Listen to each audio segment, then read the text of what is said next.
मर्यादा पुरुषोत्तम भगवान राम परशुराम जी से कहते हैं, नाथ एक गुण धनुष हमारे, नव गुण परम पुनीत तुम्हारे।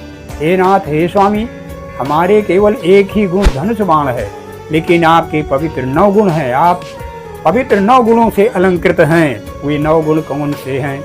वास्तव में वास्तविक ब्राह्मण है कौन? ऋजु तपस्वी संतोषी, क्षमाशील जितेन्द्रिय, दाता सूर दयालुश्चा, ब्रह्मणैर्नवभिर्गुणैः। ये 9 गुण जिस ब्राह्मण में हो, वास्तव में वही ब्राह्मण है। ऋजु माने सरल, ब्राह्मण में सरलता होना अनिवार्य है। दूसरा, वो तपस्वी हो, तप करने वाला हो।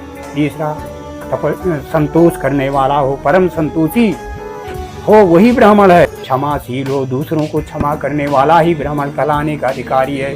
जितेंद्रिय हो, जिसकी इंद्रियां उसके बस में हो, जो इंद्रियों पर जिसका पूरा नियंत्रण हो, वास्तव में वही ब्राह्मण है।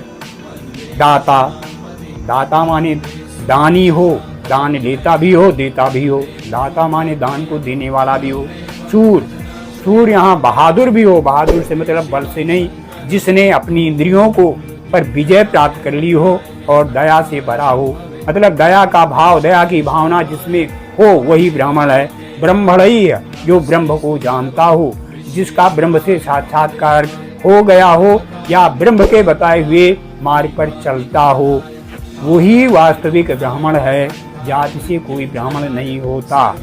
ये 9 गुण अगर जिस व्यक्ति के, जो ब्राह्मण अपने को मानते हैं, अगर ये 9 गुण उनके अंदर हैं, तो वास्तव में वही ब्राह्मण है।